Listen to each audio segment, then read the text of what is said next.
இந்த உலகத்தில் வெற்றி வாழ்க்கை செய்வதற்கு ஒரு முக்கியமான தேவையான ஒரு காரியத்தை குறித்து சற்று நேரம் உங்களோடு பேச விரும்புகிறேன்.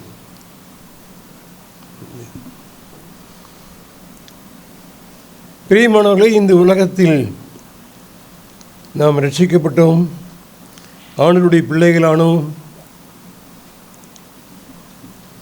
ஆனால் ஆண்டவர் நம்மை ரட்சித்தவுடனே எடுத்துக்கொள்ளவில்லை. நம்ம இப்போ இயேசுவாமி ஏற்றுக்கொண்டவங்களாம் இங்கே மரித்த உடனே அவர்கள் பரலோகத்துக்கு போவார்கள்.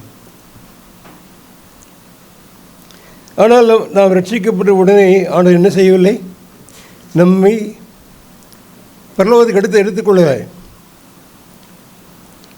அது எப்போன்னு நமக்கு தெரியாது.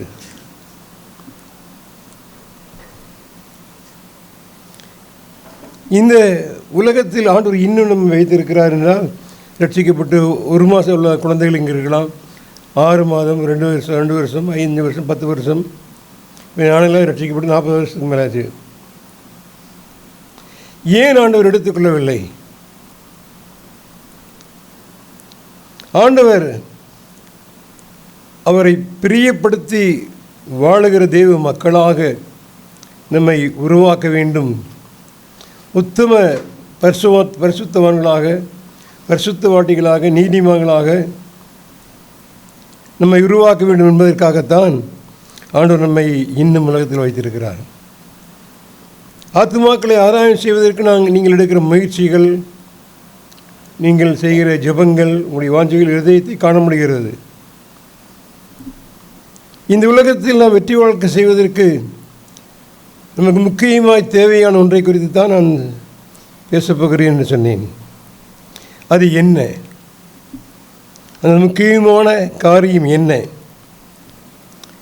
அப்போஸ்தலனாகிய பவுல் பிலிப்பியருக்கு எழுதின நிருபத்திலே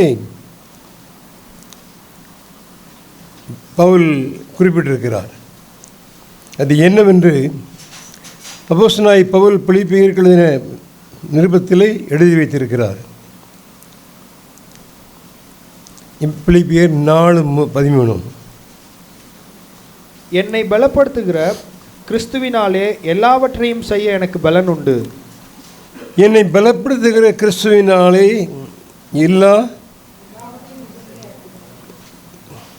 எல்லாவற்றையும் செய்ய எனக்கு பலன் உண்டு. என்னை பலப்படுத்துகிற கிறிஸ்துவின் பலம் நம்மில் இருக்க வேண்டும். என்ன இருக்க வேண்டும்? கிறிஸ்துவின் பலம். கிறிஸ்துவின் பலம் நம்மில் இருந்தால் நம்மால் எல்லாமே செய்ய முடியும். ஆகவே அப்போஸ்தலனாகிய பவுல் பிலிப்பியருக்கு எழுதும்போது, என்னை பலப்படுத்துகிற கிறிஸ்துவினாலே எல்லாவற்றையும் செய்ய எனக்கு பலன் உண்டு என்று அப்போஸ்தலனாகிய பவுல் எழுதியிருக்கிறதை பார்க்கிறோம். ஏன் ரட்சிக்கப்பட்ட ஒரு தேவனுடைய பிள்ளைக்கு சாத்தானுடைய தாக்குதல்கள் அதிகமாக இருக்கும்? என்னை விட்டு நீ இயேசுவிடம் போய்விட்டாயா? என்னை வணங்காமல் நீ இயேசுவை வணங்குகிறாயா? என்னை துதிக்காமல் நீ இயேசுவை துதிக்கிறாயா? உன்னை என்ன செய்கிறேன் பார் என்று சாத்தான் தேவனுடைய பிள்ளைகளோடு கூட என்ன செய்வான்? போராடுகிறான், போராடி கொண்டிருப்பான். எபேசியர் 6ஆம் அதிகாரம்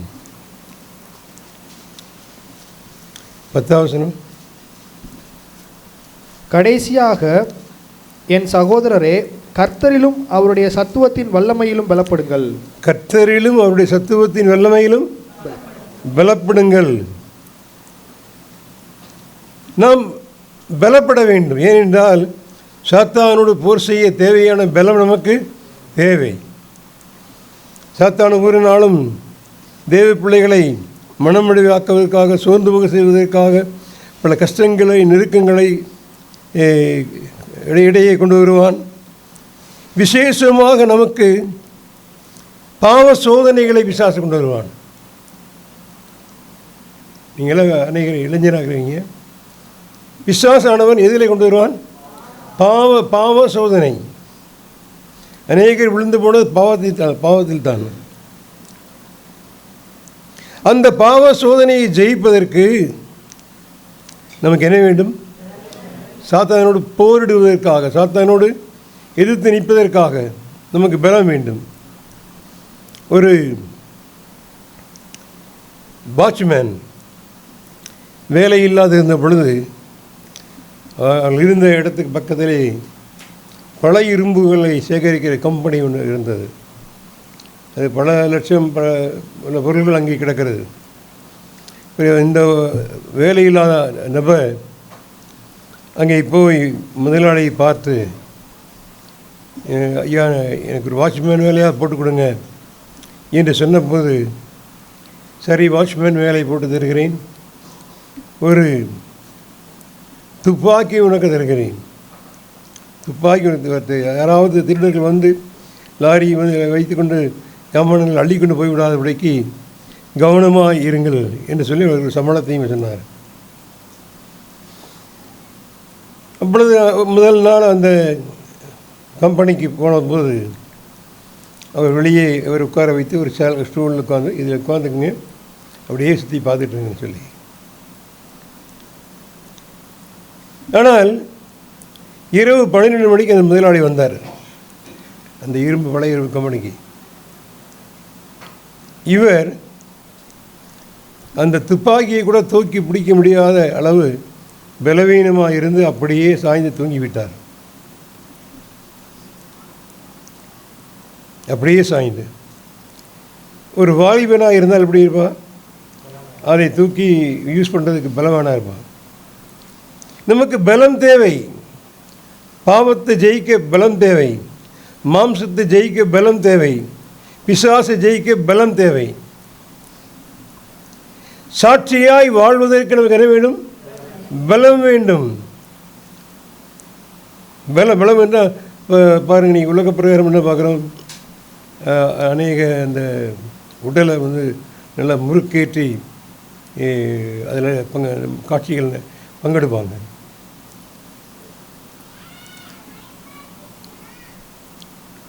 எதுக்காகன்னு சொன்னால் ஜெயிக்கிறதுக்கு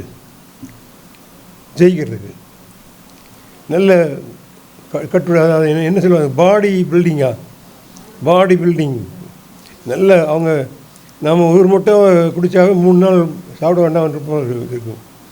ஆனால் ஒரு நாளைக்கு பங்கெடுக்கிறது 12 முட்டை, இல்லை 25 முட்டை, அப்புறம் நல்ல கிரில் எல்லா இடங்களும் கிரில் வந்துருச்சு. தப்பி வரை கிரில் வாங்கி சாப்பிட்றாதீங்கன்னா, செத்துப்போன கோழிகளை அந்த கிரிலே வைத்து வேக வைத்து ஒரு ஆள் போன சமயத்தில் அதிலிருந்து புழு வெளியே வந்தது. அதைத்தான் புழுவோடு சேர்த்து யார் சாப்பிட்றோம்? நாம் சாப்பிட்றோம். ஆகவே பாடியை பில்ட் பண்ணுங்கிறதுக்காக நல்ல சாப்பாடு கொடுத்து நல்ல பலவான ஆக்குவார்கள். பல பயிற்சிகளையெல்லாம் செய்து பிரியமானவர் அவர்களுடைய அந்த நோக்கம் அது வேறு. நாம் நம்முடைய எதிராளியாகிய சாத்தானை, எதிராளியாகிய நம்முடைய இந்த உலக வாழ்க்கையிலே ஒரே 3 காரியங்கள் தான் நமக்கு எதிராளிகள். இது உலகம், பிசாசு, மாம்சம். இந்த 3 நமக்கு நம்முடைய மரண நாள் வரைக்கும் போராடும். இந்த 3 அவைகள் சாத்தானுடைய ஏஜென்ட்ஸ், சாத்தானுடைய ஆட்கள். ஆகவே நீ பிறந்ததிலிருந்து நீ இருந்து உங்கள் அப்பா அம்மாவோட போன, ஆனால் நீ கொஞ்சம் பெரியவனான உடனே உங்கள் தெருவில் யாரோ இயேசு கிறிஸ்து வர்றாரு அப்படின்னு சொல்லிட்டு வந்தாங்க. அதை கேட்டுட்டு நீ கிறிஸ்துவன் ஆகிட்ட. என்னை விட்டு நீ எப்படி போகலாம்? என்னை விட்டு போக என்ன செய்ய மாட்டேன், விட மாட்டேன் என்று சாத்தான் நம்மோடு கூட போராடுவான். ஆனால் நமக்கு கிறிஸ்துவினாலே நாம் பலப்படுத்த விருப்பமானால் நம்ம நெருங்க முடியாது. என்னை பலப்படுத்துகிற கிறிஸ்து ஆண்டவர் என்ன செய்கிறாரா? நம்மை பலப்படுத்துகிறார். யுத்தத்துக்கு நம்மை தகுதிப்படுத்துகிறார். பாருங்க, என் கைகளை யுத்தத்துக்கு பயிற்சிக்கிறேன் என்று சொல்லி ஒரு வசனம் வரும். நம்மை பலப்படுத்துகிற கிறிஸ்து. இந்த வசனத்தை எழுதுனது யாரு? அப்போஸ்தலனாகிய பவுல் அவ்வளோ சவால் விட்டவர் பேச காரணம் என்னவென்றால், அவர் சாத்தானோடு போரிடக்கூடிய எல்லா அந்த வல்லமையும் வரங்களையும் கிருபைகளையும் பெற்று அவர் ஸ்ட்ராங்காக இருந்தபடினாலே சாத்தான் நெருங்க முடியாத அளவுக்கு அவர் எப்படி இருந்தார்? ஸ்ட்ராங்காக இருந்தார். பாருங்கள், அப்போ கலாத்தியர் 1:15 அப்படி இருந்தும் நான் என் தாயின் வயிற்றில் இருந்தது முதல் என்னை பிரித்தெடுத்து தம்முடைய கிருபையினால் அழைத்த தேவன் தம்முடைய குமாரனை நான் புறஜாதிகளிடத்தில் சுவிசேஷமாய் அறிவிக்கும் பொருட்டாக அவரை எனக்குள் வெளிப்படுத்த பிரியமாய் இருந்தபோது உடனே நான் மாம்சத்தோடும் இரத்தத்தோடும் யோசனை பண்ணாமலும் எனக்கு முன்னே அப்போஸ்தலரானவரிடத்தில் எருசலேமுக்கு போகாமலும் அரபி தேசத்துக்கு புறப்பட்டு போய் மறுபடியும் தமஸ்கு ஊருக்கு திரும்பி வந்தேன். எனக்கு முன்னே அப்போஸ்தலரானவரிடத்தில் எருசலேமுக்கு போகாமலும் அரபி தேசத்திற்கு புறப்பட்டு போய் மறுபடியும் தமஸ்கு ஊருக்கு. அரபு தேசத்துக்கு எதுக்கு போனார்னா 3 வருடம் போயிருந்தார். எத்தனை வருடம்? 3 வருடம். 18 வருஷம் பாருங்க. 3 வருஷம் சென்ற பின்பு 3 வருஷம் அரேபியாவில் போய் தனியாக ஒரு வாடகை வீடு எடுத்து ஆண்டவரோடு கூட ஜெபத்தில் நேர செல்லமடித்து அவனுடைய வார்த்தைகளை படித்து பல கிருபைகளை பெற்று அந்த அப்போஸ்தலனாகிய பவுலை ஆண்டவர் மறுபடியும் எருசலேமுக்கு வரும்படியாக செய்தார். ஒவ்வொரு நாளும் நமக்கு சோதனையான காரியங்களை பிசாசு கொண்டு வருவான். கோபப்படக்கூடிய சோதனை. இன்னும் அந்த பையன் நல்ல பையன் ஆகிட்டு ஏன் இப்படி இவ்வளோ தூரம் கோவப்படுறான்? நல்லா ஒழுங்காக கூட்டத்துக்கு வருவானே இப்போ காண்றதில்லை. சாத்தான் நமக்கு நேருக்கு நேர் ஒரு உருவத்தில் இருந்து இப்போ நம்மோடு போராடுவானால் என்ன செய்யலாம்? சாத்தானோட எதிர்த்து போராடலாம். எப்படி? நம்மை போல் உருவத்தில் இருந்தால். சாத்தான் எப்படி இருக்கான்? ஆவியான நிலையில் ஆவியாக இருக்கிறான்.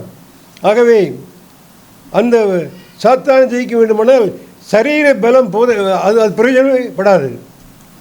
ஆவியின் பலம் நமக்கு வேண்டும். ஆவியின் பலம். நீங்கள் ரட்சிக்கப்பட்ட நாளிலே பரிசுத்த ஆவியானவர் உங்களுக்கு என்ன பண்ணுகிறார்? வந்திருக்கிறார். நீங்கள் வெறுமையான இல்லை, நீங்கள் சொல்லிக்கணும், நான் ரட்சிக்கப்பட்டவன், நான் ஆண்டுடைய பிள்ளை. என்ன அதை கூட சில சமயம் என்ன பண்ணிடுவோம், மறந்துடுவோம். நான் ஆண்டுடைய பிள்ளைங்களே வர்றது.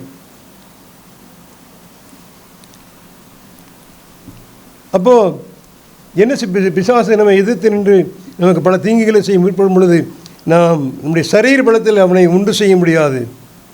நம்முடைய உள்ளான மனிதனுடைய பலம். நமக்குள்ள ரெண்டு பேர் இருக்காங்க. பழைய மனுஷன், புதிய மனுஷன். பழைய மனுஷன் மாம்சம் ஆவிக்கு உட்பட்டவன். புதிய மனுஷன் தான் அவனும் ஆவிக்கு மனுஷனாக இருக்கிறான்.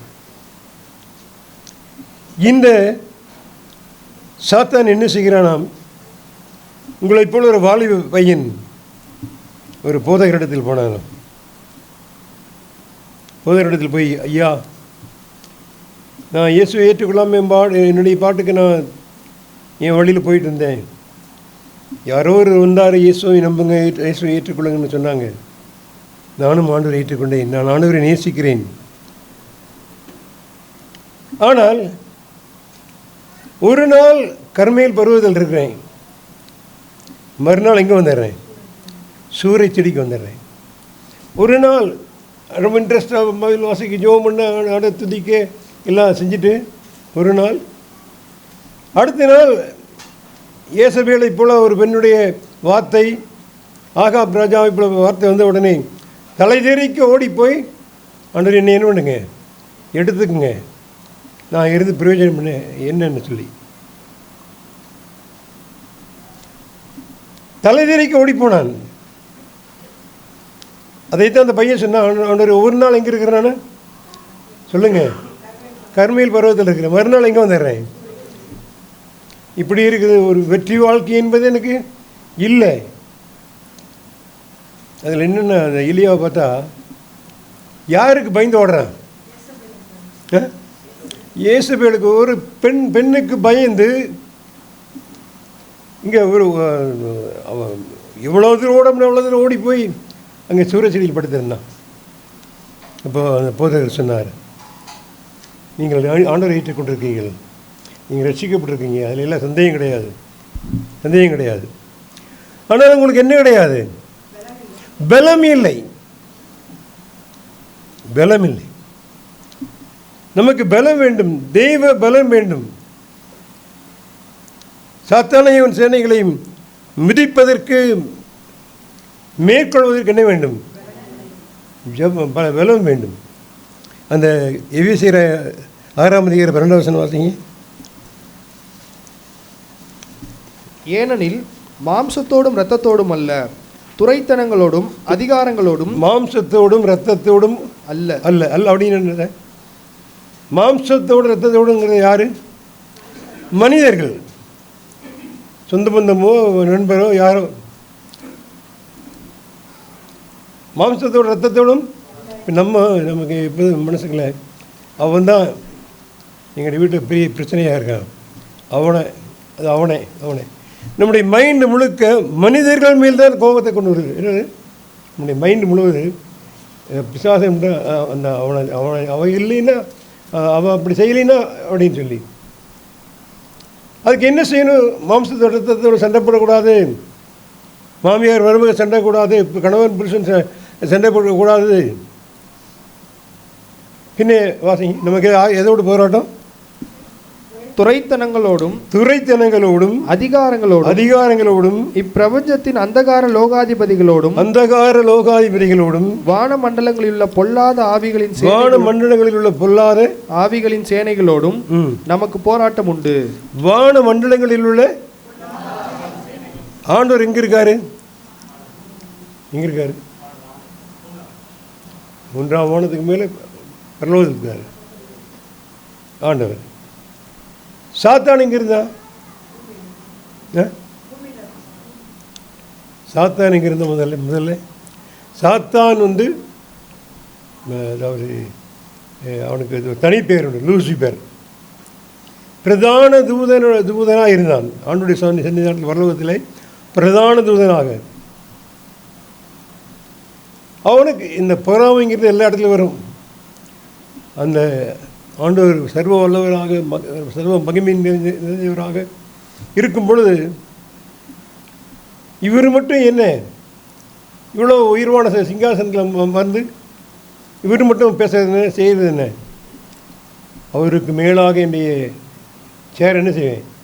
உயர்த்துவேன். நம்முடைய சிந்தைகளை கூட அறிகிற ஆண்டவர் சாத்தானுடைய சிந்தைகளை பார்த்து கோபமடைந்து அவனை அங்கிருந்து என்ன பண்ணார்? கீழே தள்ளினார். பரலோகத்தில் அவனுக்கு இடம் இல்லை. பூலோகத்தில் அவனுக்கு அங்கிருந்துட்டு ஆட்சி பண்ண நினைச்சான். ஆகவே வான மண்டலத்தில் உள்ள பொல்லாத ஆவிகளின் சேனைகள்னா, அப்போ வான மண்டலத்தில் உள்ள அந்த வான மண்டலத்தில் உள்ள பொல்லாத ஆவிகளின் சேனைகள் இந்த வார்த்தை எதுக்கு யூஸ் பண்ணுவாங்க? கூட்டம், போர்.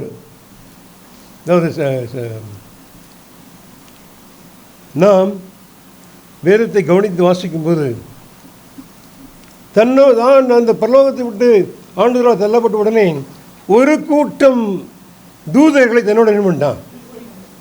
ஒரு கூட்டம் தூதர்களை. இந்த தூதர்கள் எல்லாம் யாரு? குட்டி சாத்தான்கள். பிசாச யாரு? வருவேன். அவனுடைய காரியங்கள் உலகம் முழுவதும் என்னுடைய இதுக்கு இந்த சொல்லுவாங்க நெட்டு சொல்லுவாங்களே, நெட்டுன்னு என்ன? வலை இல்லையா? இன்டர்நெட். உலகம் முழுவதையும் அதை என்ன செய்யும்? கவர் பண்ணும் உலகம் முழுவதையும். இப்போ சாத்தான் மத்திய ஆகாயத்தில் இருந்து கொண்டு, மத்திய வானில் இருந்து கொண்டு கீழே இருக்கிற மனிதர்கள், ஆண்டவரால் படைக்கப்பட்ட மனிதர்கள் செய்கிற காரியங்களை பார்த்து அவர்களுக்கு தீங்கு செய்வதற்காக இரவும் பகலும் அலைகிறான். அப்படி உலகம், மாம்சம், பிசாசு ஆகிய 3 காரியங்களும் நமக்கு எதிராயிருக்கிறது. அவரோடு எதிர்த்து போரிட நமக்கு என்ன வேணும் சொல்லுங்க. இது மனசில் நீங்கள் பதிச்சுக்கணும். ஆண்டவரே எனக்கு என்ன கொடுங்க? பலம் தாங்க. சரீர பலன் அல்ல, நம்முடைய உள்ளான மனிதன். எபேசியர் 3ஆம் அதிகாரம் பாருங்க.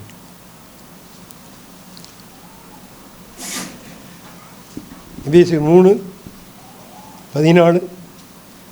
இது நிமித்தம் நான் பரலோகத்திலும் பூலோகத்திலும் உள்ள முழு குடும்பத்துக்கும் நாமக்காரராகிய நம்முடைய கர்த்தராயிருக்கிற இயேசு கிறிஸ்துவுடைய பிதாவை நோக்கி முழங்கால் படியிட்டு, நீங்கள் அவருடைய ஆவியினாலே உள்ளான மனுஷனில் வல்லமையாய் பலப்படவும். நீங்கள் அவருடைய ஆவியினாலே என்ன மனுஷன்?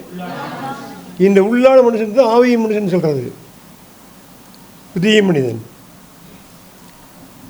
இந்த உள்ளான மனிதன் பலவானா இருந்தால் தான், அதெல்லாம் மறுபடியும் யோசிங்க. நீங்கள் அவருடைய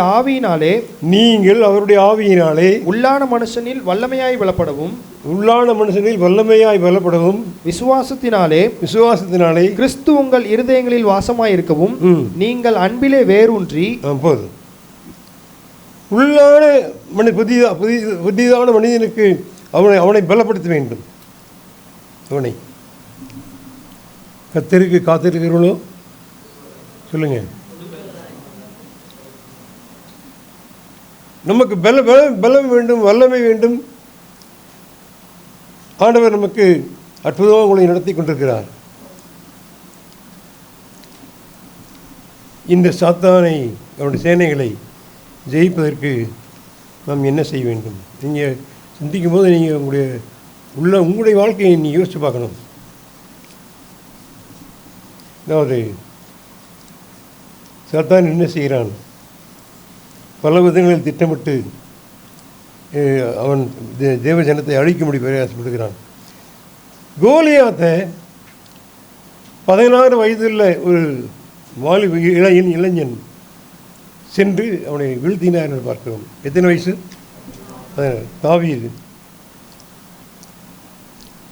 தாவீதால் எப்படி ஜெயிக்க முடிஞ்சது? தாவீதாலை இரண்டும் கோலியாத்தும் தாவீதும் எதிர நின்று அவன் ஈட்டி எறிய, இவன் ஈட்டி எறிய, அவன் அம்பைய, இவன் அம்பை, அப்படியே செஞ்சுட்டாங்க. தாவீது ஒரு கம்பும் அதை விட அவிச்சிட்டு வந்திருப்பான், ஒரு தடியும். ஏதோ ஒரு ஆடு இடத்த விட்டு மண்ணை விட்டு வெளியே போச்சுன்னா இப்படி அந்த இவ்வளோ நீட்ட கம்பு அதை வீசினா நேராக அந்த ஆட்டில் போய் படும், உடங்க உள்ளே வந்துடும். தாவீது எப்படி கோலியாத்தை வீழ்த்தினான்? உச்சந்தலையிலிருந்து உள்ளங்கால் வரைக்கும் அவன் என்ன பண்ணிக்கிறான்? கவர் பண்ணிக்கிறான். உச்சந்தலையில் உள்ளங்கால் வரைக்கும் கவர் பண்ணிக்கிறான். ஆகவே எங்கே என்ன செய்ய முடியாது? அடிக்க முடியாது, எங்கேயும் அடிக்க முடியாது. சவுல் தன்னுடைய அந்த ஆயுதங்களெல்லாம் அவனை போட்டு விடுறான். நீ போய் கோலியாத்தை ஜெயிக்க போடுறான்னா நீ இப்படி என்னுடைய ஆயுதங்களை, ஆனால் என்ன செய்ய முடியல, அந்த ஆயுதங்களை போட்டு நடக்க முடியல. என் வெளியில் விட்டுருந்தான் தாவீது. அந்த ஆற்றுக்கு போய் இறங்கி போய் ஆற்றிலே 5 கூழாங்கல்களை பெருக்கி எடுத்தான். 5 கூழாங்கல்களை. ஆண்டவர் நேசித்த ஆண்டுடைய வழிகளில் செல்லும் பொழுது ஆண்டு அவருடைய பணிக்காக, அவருடைய காரியமாக நம்ம என்ன செய்வார்? தெரிந்தெடுப்பார். நம்மை பயன்படுத்துவதற்காக, நம்மை ஆசீர்வதிப்பதற்காக.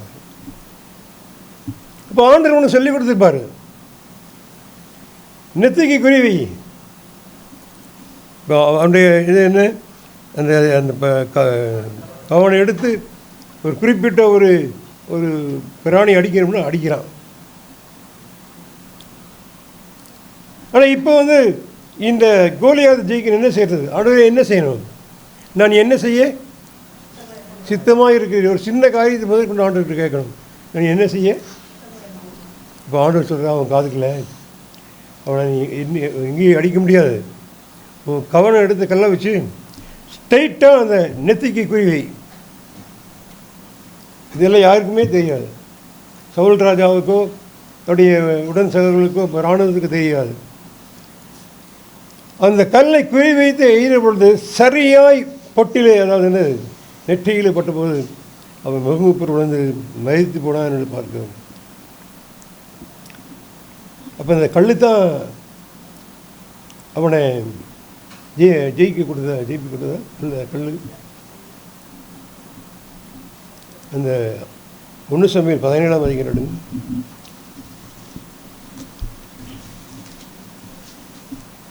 1 சமூவேல் 17.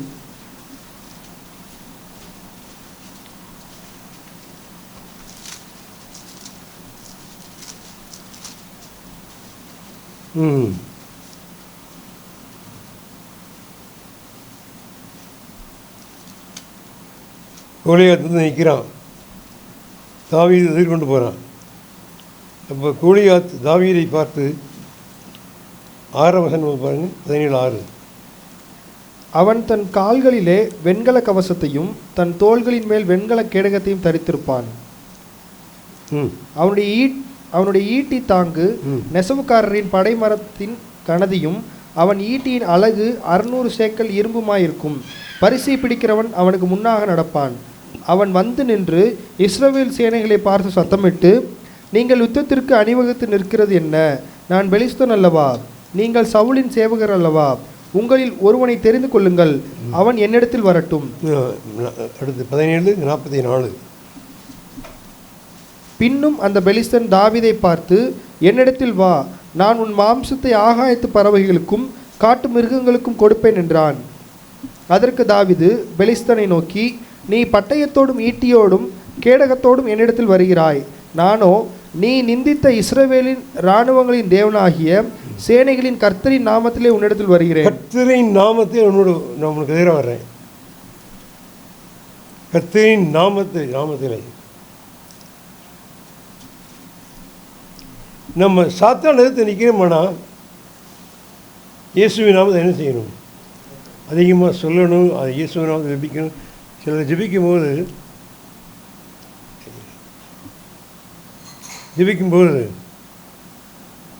இயேசுவின் நாமத்தை கூட விட்டுருவாங்க. நல்லா ஜெபம் பண்ணுவாங்க. நல்லா ஜெபம் பண்ணிட்டு முடிக்கும்போது எல்லா வழி கேட்டுக்கொள்கிறேன் பிதாவை. அது சைன் இல்லாத செக்கப்படாய். அந்த செக்கு என்ன ஆகாது, பாஸ் ஆகாது. ஏன்னா அதில் யாரோட கையெழுத்து இல்லை, அந்த கணக்கு வச்சுக்கிறோட கையெழுத்து இல்லை. அப்போது தாவீது அந்த பொட்டிலே கணக்கு வச்சு எரிஞ்ச போது அவன் உடனே விழுந்து மரித்து போனான் பார்க்கிறோம். கர்த்தருடைய நாமத்திலே வருகிறேன். இப்போ ஜெயம் கொடுத்தது யாரு? கர்த்தர். இதையும் மனசில் பதிக்கணும். நமக்கு எதிராக என்ன வந்தாலும், யார் தீமை செய்ய முற்பட்டாலும், நாம் இருக்கிற இடத்தில் இருந்து கொண்டே, உங்கள் வீட்டில் இருந்து கொண்டே இயேசுவின் நாமத்தை அவரை என்ன செய்கிறேன்? கட்டுகிறேன். என்ன செய்ய முடியும்? கட்டவும் கட்டவிழ்க்கவும் என்று நம்ம என்ன கொடுத்துருக்கிறாரு சொல்லுங்க. கட்டவும் கட்டவிழ்க்கவும் இயேசுவின் நாமத்தில் அந்த சாராய் கடை மூடப்படுவதாக என்று சொன்னால் சில வேளை மூடாமல் போகலாம், மூடலாம். ஆனால் நம்ம நம்பிக்கையோடும் விசுவாசத்தோடும் எதிர்பார்ப்போடு என்ன செய்யணும்? ஆண்டவர் அந்த சாத்தானையும் பாவத்தையும் அவர் எதிர்த்து நமக்கு என்ன கொடுத்துருக்காரு? 6-7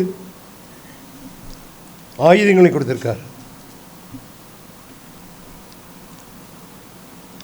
முதலாவது கர்த்தருடைய நாமம். அந்த சப்பானியை பார்த்து பேதுரும் யோவானும் என்ன சொல்கிறாங்க? எழுந்து நட என்று சொல்லி எங்களிடத்தில் உள்ளதை உனக்கு தருகிறேன். இயேசு நாமத்தினாலே எழுந்து நட. எழுந்து நடதானே இல்லையா? பிரியமான நம்முடைய விசுவாசமும் ஆண்டுடைய வசனமும் ஒன்றாக இணைந்து சென்றால் நமக்கு ஆண்டவர் பெரிய காரியங்களை செய்து தருவார். ஆண்டவர் பாருங்கள், எதிரும் யோவான் தேவாலயத்துக்கு போகிறாங்க. அங்கே ஒரு சப்பானிக்கு வந்திருக்கான். அவன் மனம் முடிந்து உள்ள முடிந்து அவன் அங்கே பிச்சை எடுத்து கொண்டிருக்கிறான். ஆண்டவர் சொன்னார், அங்கே இருக்கிற அந்த சப்பானியை சுகப்படுத்தி ஆலயத்துக்கு அழைத்து கொண்டு போகும் என்று சொன்னபோது அவர்கள் இருவரும் அந்த சப்பானி இடத்துல போனாங்க. இருவரும் என்னிடத்தில் பொருளும் இல்லை. அவன் என்ன எதிர்பார்க்குறான்? பிச்சைக்காரன் என்ன எதிர்பார்ப்பான்? காசு. மற்றவங்களோட கொஞ்சம் நிறைய காசு போடுவாங்க மட்டும். ஆனால் அவங்க 2 பேர் எதுக்கு வந்திருக்காங்க? ஜோம் பண்ணி அங்கே இருக்கிற ஆத்மாவை ரட்சிப்புகள் கொண்டு வருவதற்காக. நம்ம யாரும் சும்மா அங்கே அனுப்புறது கிடையாது. அங்கே பேதுரு சொல்லும் பொழுது எழுந்து நட, பிடிச்சுன எழுந்து நட. நாங்கள் யார்? அப்போஸ்தலர்கள். நாங்கள் யார்? அது ஊழியக்காரங்க. நாங்கள் யார்? நம்மளை பற்றி கேட்கும்போது நமக்கு இல்லாத பெருமை வந்துடக்கூடாதுமா. அப்போ அந்த மனிதனிடத்தில் சென்று எங்களை நோக்கிப்பார், எங்களை நோக்கிப்பார். எருசலேம் நகரத்தினுடைய எல்லா பகுதியிலும் சீசர்கள் யார் என்று எல்லா யூதர்களை தெரிந்து கொண்டார்கள். ஆகவே அந்த யூதர்களுக்கு பயங்கர கடுப்பு. யார் மேலே? சீசர்கள் மேலே. அந்த சீசரை ஒருவனை கொலை செய்தால் அது யாருக்கு செய்கிற தானம்? பிசாசுக்கு செய்கிற தானம். ஒருவனை தேவனுடைய பிள்ளைகளை கொலை செய்வதற்காக தெரிந்தார்கள். இயேசுவின் நாமத்தில் எழுந்து நடவென்று சொன்னவுடனே அவரை அவரை சுத்தமாக்கிட்டு இல்லைங்க. அப்போஸ்தலர் நடவடிக்கைகள் 3ஆம் அதிகாரம். அப்போஸ்தலர் நடவடிக்கைகள் 3ஆம் அதிகாரம். அவன் சுகமாகி பக்கத்தில் நிற்கிறான். பேதுரு யோவானும் இங்கே நின்றுருக்காங்க. எல்லோரும் ஆச்சரியமாக பார்க்குறாங்க. ஆச்சரியமாய்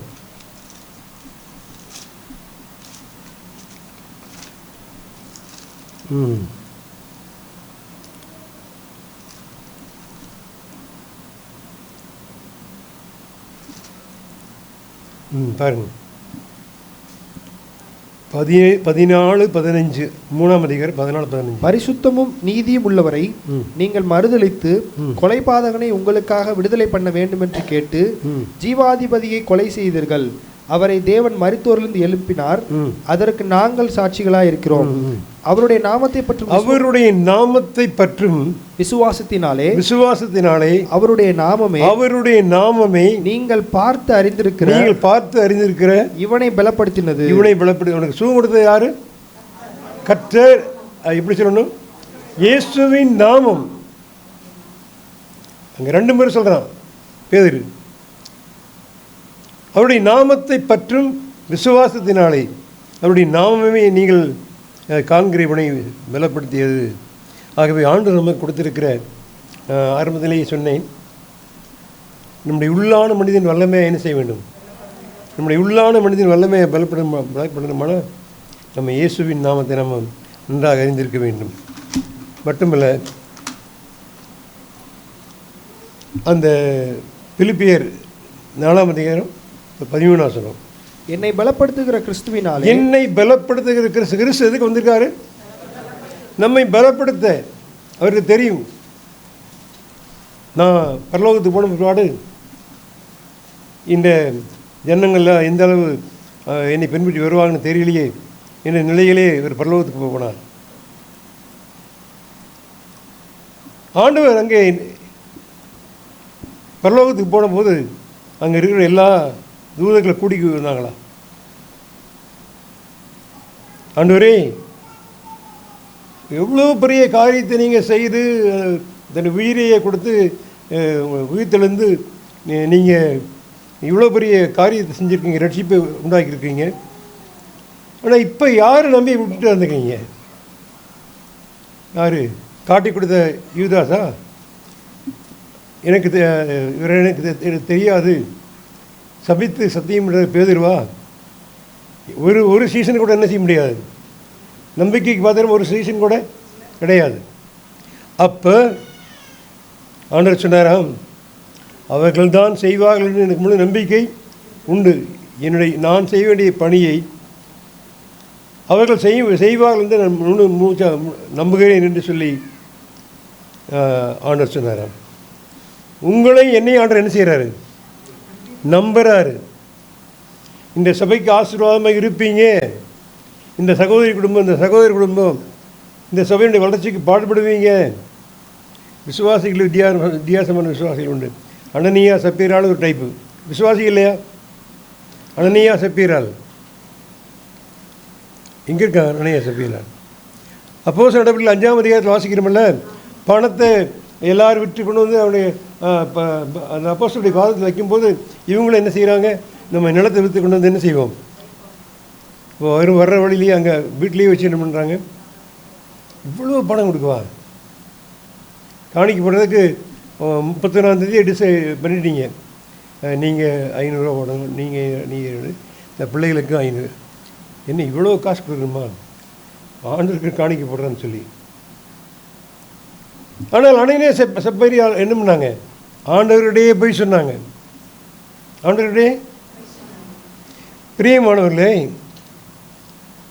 கர்த்தருக்கு முன்பாக நாம் தரித்திருந்து ஆண்டவரே நம்முடைய அந்த ஆவிக்குரிய பலம் எனக்கு வேண்டும், எங்களுக்கு வேண்டும். மனுஷன் அப்பத்தினாலே மாத்திரமல்ல தேவனுடைய வாயிலிருந்து புறப்படுகிற ஒவ்வொரு வார்த்தையினாலும் பிழைப்பார்னு சொல்லியிருக்கிறீரே. நாங்கள் நம்முடைய வார்த்தைகளை நாங்கள் பயன்படுத்தும் பொழுது, இயேசுவின் நாமத்தில் பயன்படுத்தும் பொழுது அது எங்களுக்கு ஜெயத்தை கொண்டு வரட்டும் ஆண்டவரே என்று சொல்லி நாம் ஜெபிக்க வேண்டும். கர்த்தருக்கு ஏசாயா 40:31 கர்த்தருக்கு காத்திருக்கிறவர்களோ புதுபெலன் அடைந்து கழுகுகளைப் போல செட்டைகளை அடித்து எழும்புவார்கள். கர்த்தருக்கு காத்திருக்கிறவர்களோ அப்படின்னு சொன்னால் ஜெபத்துக்காக வந்து ஜெபமன்னர்களை தான் கர்த்தருக்கு காத்திருக்குன்னு சொல்லப்படுது. நீங்கள் சபையானது ஜெபத்திலே எல்லாம் அருமையாக வளர்கிறதை நான் பார்க்கிறேன். நீங்கள் வாலிப தம்பிமார், உங்களுடைய ஜெபஜீவி எப்படி? காலையில் எத்தனை மணிக்கு திருப்பீங்க? எவ்வளோ நேரம் ஜெபத்தில் நிற்பீங்க? நான் ஒரு எளிய குடும்பத்தை சேர்ந்தேன், ஒரு எளிய குடும்பத்தை. இப்போ எங்கள் ஊரில் வந்து நான் ரட்சிப்புகள் வழிநடத்தப்பட்டேன். அப்புறம் எங்கள் அப்பா அம்மாவோட நான் மதுரைக்கு ஊழியர் வர்றதுக்கு முன்னாலே எங்கள் அப்பா அம்மாவோட தங்கியிருந்தேன். 3 ரூம், 1 2 3. முதல் ரூம் வந்து வெராண்டா, அங்கே எல்லாம் படுக்க முடியாது, ஏன்னா பயங்கர குளிர். அடுத்து மற்றவங்களாம் படுத்து தூங்குற இடம். இது வந்து கிச்சன். நான் இந்த கிச்சனில் தான் படுத்திருப்பேன். சில சமயம் நடுவில் கொடுப்பேன். அந்த குளிர் அப்படியே வாட்டி வதச்சிட்டு இருக்கும். அடிக்கடி மழை பெய்து கொண்டே இருக்கும். நான் இப்படி ஜெபத்தில் நிற்பேன்னா கம்பளியை எடுத்து இப்படி பிடிச்சிக்குவேன், முழங்கால் போட்டு கம்பளியை எடுத்து இப்படி பிடிச்சிட்டு 1 மணி நேரத்துக்கு குறையாம பண்ணுவேன். எங்கள் அம்மா 5 மணிக்கு சமையல் பண்ணுறதுக்கு வருவாங்க. அவங்களுக்கு இந்த காரியங்கள் ஒன்றும் தெரியாது. ஏன்டா அப்படி குளிரில் அப்படி நின்றுற, விளையாட்டவே எல்லாம் பயங்கிருக்காங்க. ஜெபம் ஜெபம் ஜெபம் என்ற அந்த ஒரு காரியத்துக்காக எவ்வளோ டைம் எடுத்தேன். என்னுடைய நண்பர்கள் 3 பேர் உண்டு. அவர்கள் காலையில் 3 மணிக்கு பசு தண்ணி குடிச்சிடுவாங்க. காலையில் 3 மணிக்கு நாங்கள் ஒரு பள்ளிக்கூடத்தில் ஜெபத்துக்காக கூடி வருவோம். ஒருத்தர் நின்னா 1 மணி நேரம் 2 மணி நேரம் முழங்காலே நிற்பானுங்க. அப்போ அவங்கள பார்த்து எனக்கு ஆசை வந்துச்சு, நானும் என்ன செய்யணும், நல்லா ஜெபிக்கணுங்கிற ஆசை. நம்முடைய ஆசைகள், நம்ம போட்டுக்கிற அந்த பேண்ட்டு, அந்த ஷர்ட்டு, அந்த சேலை, இந்த ஆசை தான் நமக்கு அடிக்கடி வருது. ஆனால் எனக்கு அதை பார்த்து இவர்களை போல நம்மளால் ஜெபிக்க முடியலையே, என்ன செய்கிறது? காலையில் அலாரம் வச்சு கூட படுத்து பார்த்தேன், தூங்கிடுறேன். அப்போ அவங்ககிட்ட சொன்னேன், நான் நைட்டு உங்களோட வந்து படுத்துக்கிறேன், நைட்டு உங்களோட வந்து படுத்துக்கிறேன், நீங்கள் எந்திரிக்கும் போது யாரையும் எழுப்பிடுங்க, என்னையும் எழுப்பிடுங்கன்னு சொல்லி அவர் சொன்னபோது சரி வாங்கன்னு சொன்னாங்க. நான் 9 மணிக்கு பெட்டை தூக்கிட்டு அவங்க வீட்டுக்கு கிளம்பினோடனே எங்கள் அப்பா சொன்னார், ஒரு இடம்லாம் சுற்றிடா, அங்கே போய் என்ன தான் செய்வீங்கடா அப்படின்னு திட்டினார். அந்த திட்டை வாங்கி கொண்டே நான் அவங்க வீட்டுக்கு போனேன்.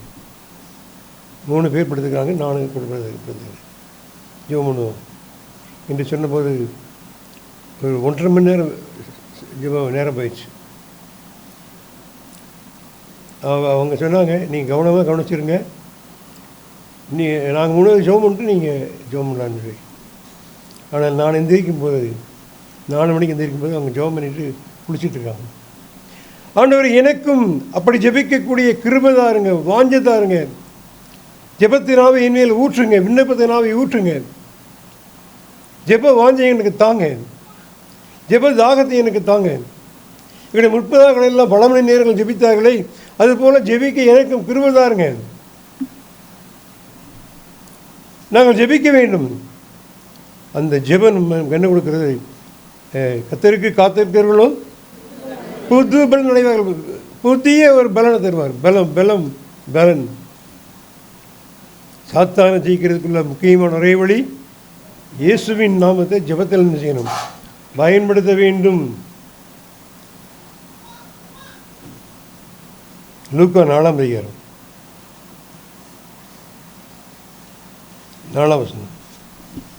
அவர் பிரதியுத்தரமாக, மனுஷன் அப்பத்தினாலே மாத்திரமல்ல, தேவனுடைய ஒவ்வொரு வார்த்தையினாலும் பிழைப்பான் என்று எழுதியிருக்கிறது என்றார். பின்பு பிசாசு அவரை உயர்ந்த மலையின் மேல் கொண்டு போய் உலகத்தின் சகல ராஜ்யங்களையும் ஒரு நிமிஷத்திலே அவருக்கு காண்பித்து, இவைகள் எல்லாவற்றின் மேலும் உள்ள அதிகாரத்தையும் இவைகளின் மகிமையும் உனக்கு தருவேன், இவைகள் எனக்கு ஒப்புக் கொடுக்கப்பட்டிருக்கிறது, எனக்கு இஷ்டமானவனுக்கு இவைகளை கொடுக்கிறேன், நீர் என்னை பணிந்து கொண்டால் எல்லாம் உம்முடையதாகும் என்று சொன்னான். இயேசு அவனுக்கு பிரதியுத்தரமாக, எனக்கு பின்னாக போ சாத்தானே, உன் தேவனாகிய கர்த்தரை பணிந்து கொண்டு அவர் ஒருவருக்கே ஆராதனை செய்வாயாக என்று எழுதியிருக்கிறதே என்றார். ஆவியானுடைய பலம் நான் முதலே சொன்னேன். ஆவியானவர் திருத்துவங்களில் ஒருவர். பிதா, குமாரன், பரிசுத்த ஆவி, 3 சேர்ந்து எத்தனை கடவுள்? ஒரே கடவுள் தான். ஆனால் பிதாவாக, குமாரனாக, பரிசுத்த ஆவியானவராக அவர் செயல்படுகிறார். நமக்குள்ள யார் இருக்கா? பரிசுத்த நமக்குள்ள வாசம் பண்ண. என்றைக்கு நம்ம ஆண்டவராகிய இயேசு கிறிஸ்துவை ஏற்றுக்கொண்டோமோ அன்றைக்கே நமக்கு யார் வந்துட்டா? இப்போ நீங்கள் யாரை ஏற்றுக்கொண்டிருக்கீங்க? யாரை ஏற்றுக்கொண்டிருக்கீங்க? குமாரனாக. அப்போ பிதா குமாரன் ஏற்றுக்கொண்டிருக்கீங்க. அப்போ பிதாவை ஏற்றுக்கொள்ளலையா? பரிசுத்தாவை நிறைய பேர் ஏற்றுக்கொண்டீங்க.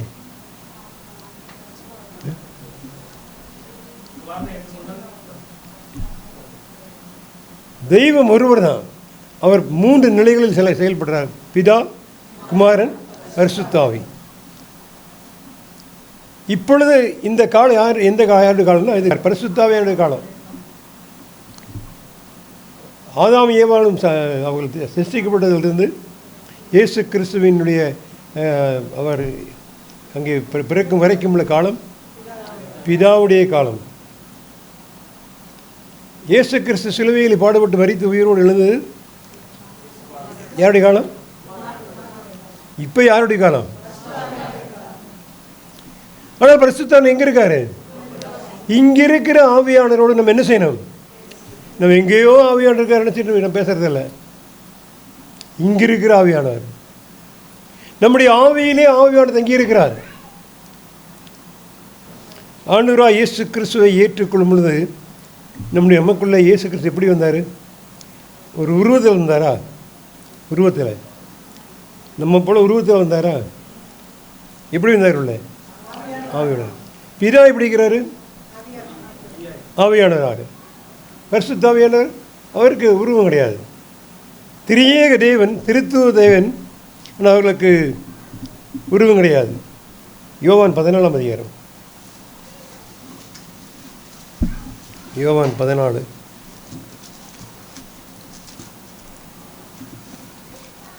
23 வாசிங்க.